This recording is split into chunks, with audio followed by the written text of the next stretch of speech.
Hey guys, welcome to the channel. So today I'm at the Draggins Clubhouse, and with the upcoming 60th annual car show this Easter weekend, we thought it'd be fitting to actually give you guys some history and some insight of what the Draggins Car Club is all about and why it's so very important to support their car show. And today I have two guests with me, Mr. Bruno, who is the face of the Draggins for many years, and Mr. Shane Arthurs, who's the current president of the Draggins Car Club. So hi guys. Hi Gary. Hey Gary, how's it going? Good. Welcome to the channel. So let's talk a little bit about Draggins history. I want to scan the room here, give a little bit of a tour to all our viewers of what the Draggins is all about. So Bruno, tell me about the history of the Draggins Car Club. In 1957, a group of guys that we call the Magnificent Seven took a trip to Edmonton to go to a car show. And when they came back, they said, you know, we could do something like this in our community to help support the notion of what our hobby can be about, particularly to promote it safely. And then, if we're fortunate enough to be able to get enough traction within the community, actually do something worthwhile for the community. So on the first Monday in October in 1957, they sat down and started putting together the paperwork for the Draggins Car Club. And they subsequently bought a chicken coop on about 2 1/3 acres of land north of Miller and 51st Street, which became their first clubhouse. Right, in Saskatoon here, yeah. That is correct. And out of that grew the development of some plans for a car show, the first one being October of 1961. And that car show was held in the downtown arena, and they had 38 cars, which was amazing for that particular time. Admission was 50 cents. And they were fortunate enough to cover the expenses for the show and develop some enthusiasm about doing this over and over again. And over a number of years, they began to develop some revenue out of the show, and were thinking about what to do with the excess revenue. In the meantime, one of the club members had a daughter who required some prosthetic work from the Saskatchewan Abilities Council. It was called the Saskatchewan Council for Crippled Children and Adults back then. And all of a sudden the linkage began. And so the club began to support some of their activities, whether it was building half-ton trucks or building a air-conditioned room for them to build ceramics in, to whatever they needed. And ultimately, as the car show developed more revenues, we ultimately began to build buildings out at Camp Easterseal. Yeah. To the point where in the last 40 or thereabout years, we have approached somewhere about $2 million in donations to buildings and structures and infrastructure at Camp Easterseal. And I often get asked, why is this so important? And I said, well, first of all, it's a very meaningful activity for children and adults experiencing disabilities to get out for the summer. And in my opportunity to talk to many of them, this is the highlight of their year, is going out to camp. Right. And seeing all those smiles on those faces when you're out at camp is just amazing. And the one particular time that really gave me some impact was when we held the official opening of the new aquatic center that we built out at camp. And all the dignitaries were there, and the Premier was invited to come and speak. It was Roy Romano at that time. And before he spoke, the camp manager, who was Barry Woolhouse, asked the 12-year-old just to share a little bit about what the new aquatic center was like. And she was very succinct when she said, "Thank you, Mr. Woolhouse, for giving me the opportunity to be the first camper to swim in the pool. You said it would be nice, but you didn't say it would be heaven." Well, poor Roy Romano gets up to the mic after that and says, now what do I say? But in any event, that's the kind of impact that having a world-class infrastructure at camp is and has for the people who go there.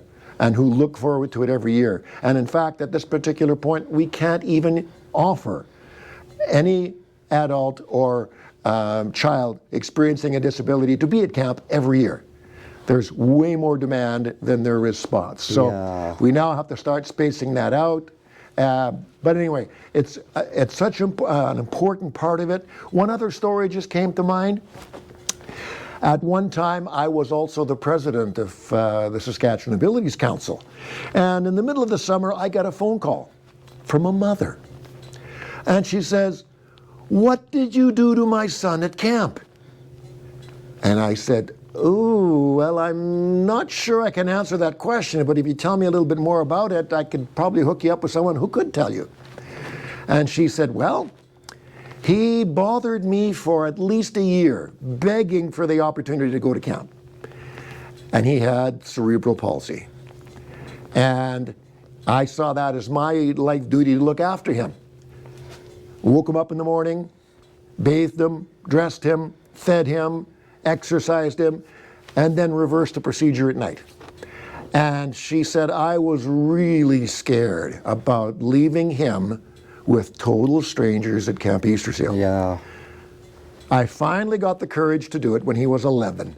I took him out there and left him at camp, and he was just as excited as ever. The hardest thing I did was drive away from camp that day, and knowing I wasn't going to be back for a week. I came back at the end of the week, and I went to help him get into the car. He said, "No, Mom, I can do it myself." So we drove home, and all the way home, he was talking about all the wonderful things that happened at camp. We got home, and I went to help him out of the car. He said, "No, Mom, I can do it myself."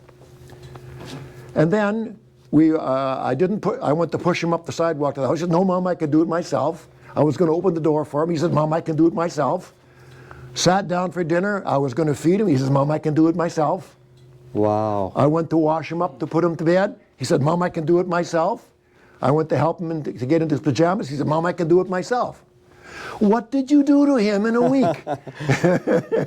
So just another story of an example of why I call Camp Easterseal the miracle on the prairies for children and adults with disabilities. So those are very that's why. inspiring. Just a couple of stories that come to mind. Yeah, inspiring stories, Bruno. That's what happens when you come to the Draggins car show. I just want to show you guys actually the original. This is one of the original prints. This is what Bruno was talking about, the very first car show in 1961. And there it is. And I think it says on there, adults 50 cents, children were free. So yeah, and then these are all the car show posters to follow. So there's been, well, this year will be the 60th annual car show of the Draggins Rod and Custom Car Club. And Shane Arthurs is the president of the Draggins Rod and Custom. What can you tell us about this year's show? Well, this year's show, it's we haven't had a show for 2 years. We're excited. We're hoping everybody comes out and checks out all the new rides coming. We got some feature cars coming. Really cool feature cars. Cool 1970 Roadrunner Hemi convertible. Ooh. There is some nice stuff coming. You guys got to come down to the car show. There is lots to see. There's even a swap meet on Saturday. Come on down, support the kids for Camp Easterseal. We got Battle of the Automotive Techs. All our major sponsors have chipped in to help us this year, so I hope this year's show will be the best show we've ever had. Yeah, family-friendly event, and also with your entry fee, not only do you get to give to Camp Easterseal, but there's also some door prizes. Yes, Market Tires giving away 4 tires, IDP's giving away $1,000, Canadian Tire has a door prize, Golf's Car Wash is giving you a coupon to wash your car for 10 minutes free. And then we are having a motor raffle. Oh, wow. And a hot rod coffee table. Yeah, you can buy your tickets at the Abilities Council booth at our show.